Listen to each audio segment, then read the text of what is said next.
Est-ce que les adieux ont été difficiles? Bah déjà, le remercier, comme l'a très bien fait le président, parce que j'ai rarement connu des coachs avec autant d'implication. Voilà, c'est quelqu'un qui a été droit depuis le départ et qui, comme vous le savez, a amené de la rigueur dans ce club, encore plus. Et qui a toujours gardé sa ligne de conduite. Il a été très très impliqué avec tout le monde. Donc au nom des joueurs, voilà, on le remercie pour ce qu'il a fait ici. Il nous l'a annoncé ce matin, donc oui, forcément un petit peu surpris. Maintenant, c'est les aléas du foot, on le sait. Moi, c'est ma 4e saison à l'OM. J'ai vu déjà quelques coachs passer. Et quand j'étais à Nantes, c'était pareil. Donc voilà, c'est à nous, les joueurs, et au club, la direction de s'adapter pour aller de l'avant. Fabrice. Bonjour Valentin, sous la direction de Digor, tu as pris encore une autre ampleur cette saison. Est-ce que toi, tu peux nous dire ce qu'il t'a apporté concrètement au quotidien? Ben, comme je disais, il m'a fait grandir en tant que joueur et en tant qu'homme aussi, parce que j'avais plus de responsabilités au sein du groupe, au sein du vestiaire. Et ouais, il a amené de la rigueur, du sérieux et une autre mentalité qu'on n'a pas l'habitude d'avoir et de connaître en France. Je pense que c'est en Italie qu'il a baigné là-dedans, et vraiment c'était son mot d'ordre depuis le départ, et ça il l'a clairement, il a marqué les joueurs, je pense, et de par son sérieux et tout ce qu'il nous a demandé. Donc ça, ouais, il me l'a apporté. Alexandre. Est-ce que vous, en tant que joueur, vous trouvez que parfois il n'a pas eu peut-être la reconnaissance qu'il méritait auprès du public, notamment? On peut débattre là-dessus. C'est un peu la difficulté du football aujourd'hui, c'est que tout le monde peut donner son avis. Des gens compétents, parfois des gens qui ne sont pas du tout compétents. Et comme je dis, oui, peut-être qu'il n'a pas eu la reconnaissance. Maintenant, le plus important, c'est les résultats, c'est le terrain, c'est le nombre de points pris par match. C'est ce qu'on demande à un coach, de gagner des matchs. Et je pense que c'est ce qu'il a plutôt bien fait. Mathieu. Bonjour Valentin, ça fait 3 entraîneurs sur les 3 dernières saisons, bientôt donc un 4e avec lequel tu vas devoir te familiariser. Qu'est-ce que tu penses de cette instabilité à la tête de l'OM? À Nantes, tu as connu aussi pas mal de changements de coach, mais est-ce que, voilà, pour toi, une réflexion sur la durée à l'OM, est-ce que c'est possible? Déjà, pour moi, il y a 2 points pour répondre à cette question. Le premier, c'est que le foot moderne, maintenant, on se rend compte qu'il y a très peu de coachs qui s'installent dans le temps, de par l'exigence des résultats, de par, comme je disais, la pression mise par les supporters, par les instances du foot. Ça joue énormément. Et le deuxième point, c'est qu'ici, on est à Marseille. Et je commence à me rendre compte de la difficulté d'être joueur à Marseille en termes de pression. Il faut être ambitieux, il faut savoir voilà, avoir de la personnalité. Et en tant que coach, je pense qu'on a encore plus de pression parce que un coach doit protéger ses joueurs. Quand ça va mal, c'est lui qui est accablé. Donc je peux comprendre les coachs qui ne restent pas 4-5 ans. Maintenant, avoir l'opportunité de jouer ou de coacher à l'OM, c'est exceptionnel. Donc non, je ne remets pas en cause l'instabilité du club, loin de là. Bruno.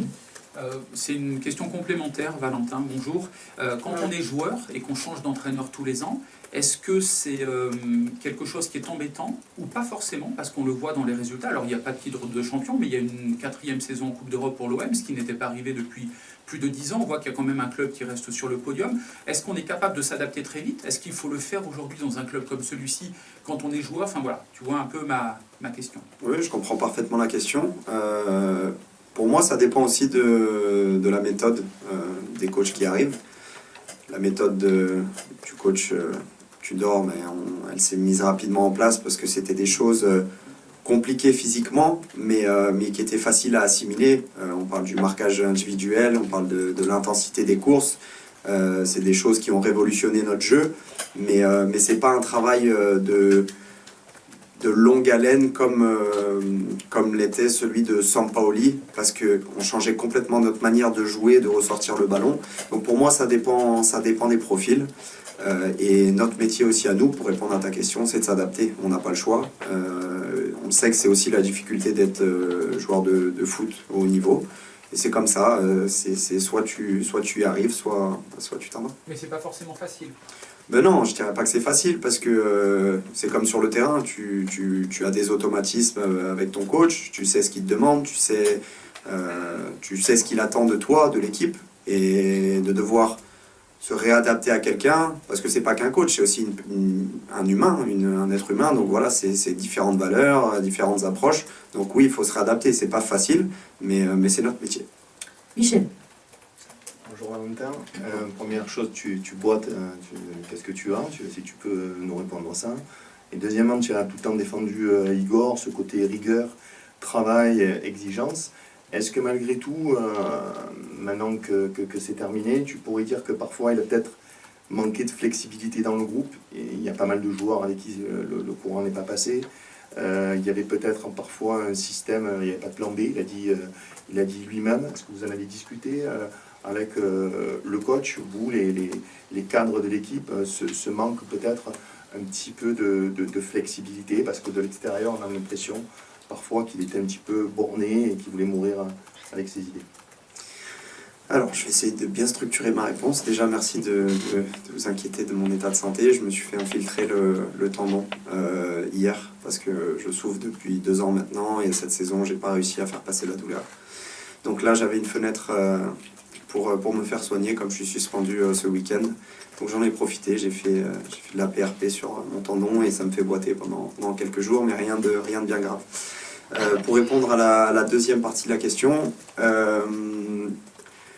oui, j'ai défendu le coach, et je le défends encore, parce que quand je parle de rigueur, de sérieux, tout ça, c'est vrai qu'il a amené ça, peut-être que ça a été un changement radical, mais pour moi, dans un club de haut niveau, c'est des valeurs qui devraient être normales, en fait. Ça ne devrait pas être quelque chose où on se dit « Waouh, ouais, il a amené de la rigueur ».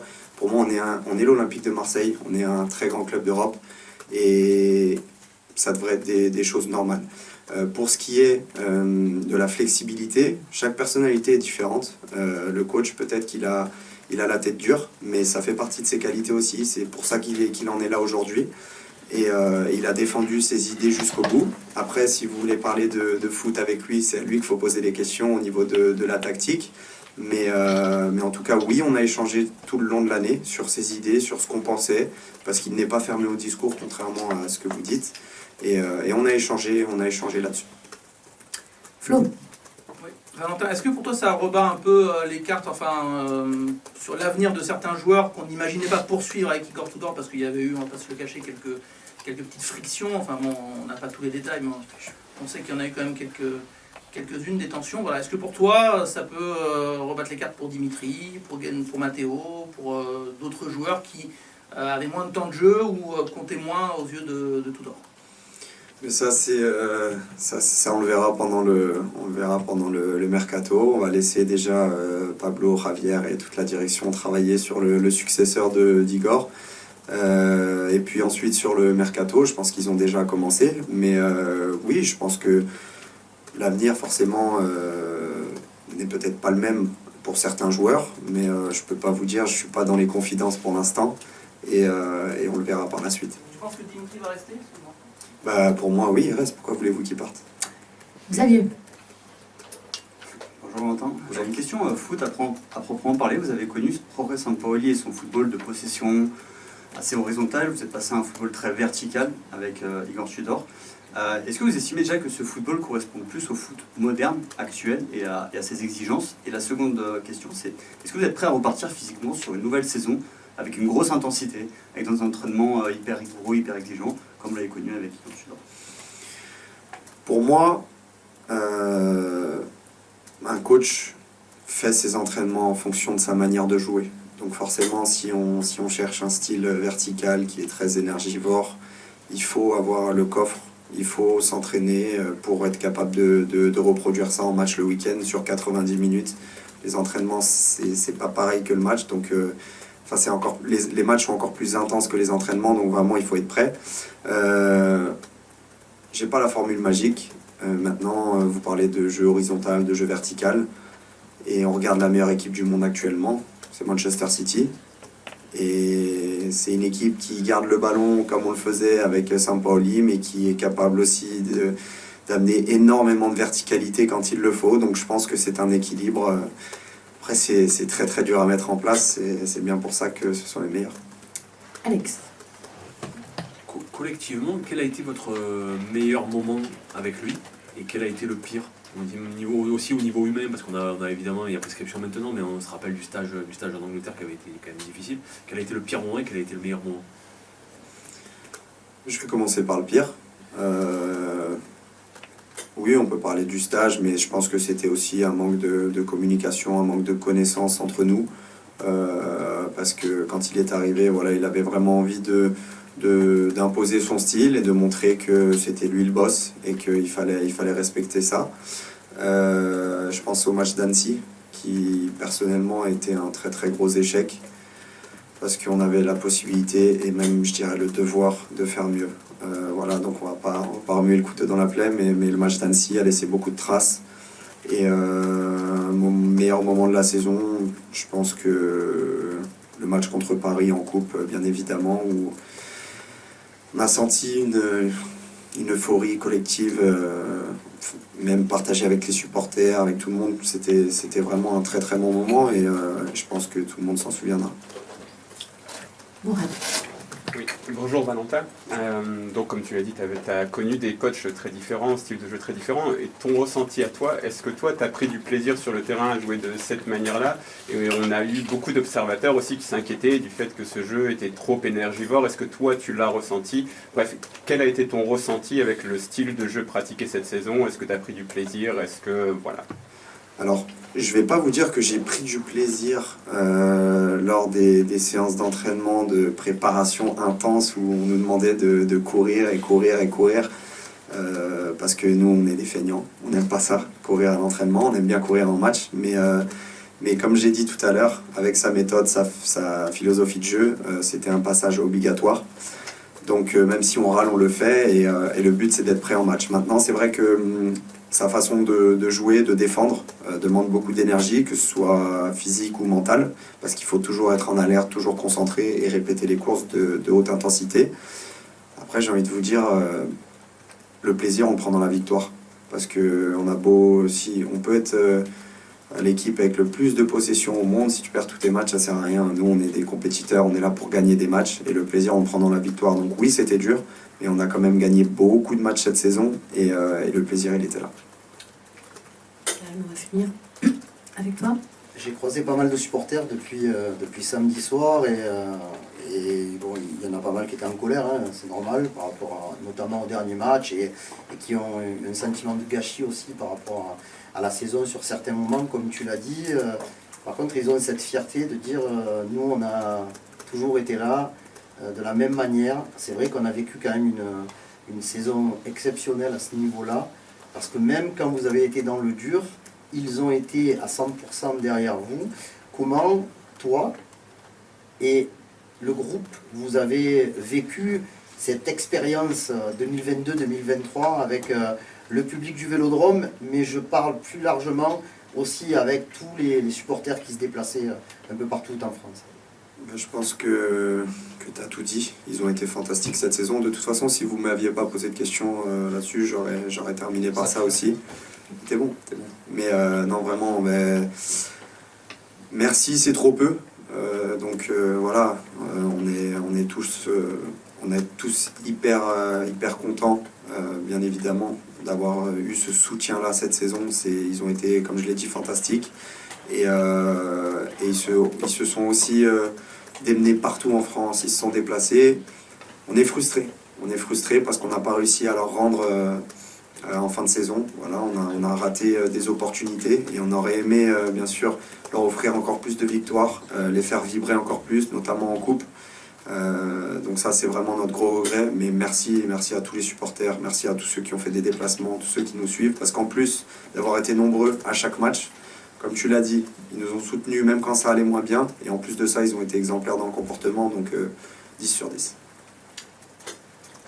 Et c'est moi qui vais garder la parole, puisque la dernière com de presse ou l'avant-dernière, on a l'habitude de récompenser un joueur par rapport à ses relations dans l'ensemble avec la presse. Quand je dis relations, c'est plus son implication, sa présence, sa pertinence, sa camaraderie. Tu as été le joueur qui a fait le plus de zones mixtes cette saison. C'est pas pour ça que tu vas avoir ton prix, mais ça compte. J'en ai compté 18. Il y a, entre le championnat et les coupes, tu as participé à 5 conférences de presse. Et tu es quand même toujours là pour même pouvoir débriefer des bouts de match, surtout à l'extérieur, quand on te croise dans les couloirs un peu avant le moment où tu reviens au niveau du bus. Donc il y a le prix Orange Maritima 2023 qui t'est destiné. Il y a une trentaine de journalistes suiveurs de l'OM qui ont voté. Tu as recueilli quasiment la moitié des suffrages. Tu termines en tête avec un petit matelas sympa devant Matteo Guendouzi et Paolo Lopez, qu'on remercie également beaucoup. Paolo Lopez qui n'est pas français et qui s'exprime très régulièrement. Donc voilà, tout ça pour que je te donne. Merci beaucoup, merci à tous. C'était pas toujours un plaisir parce qu'il y avait des moments compliqués où je devais vous affronter. Mais en tout cas, ça me fait plaisir et je vais essayer de continuer dans cette voie-là.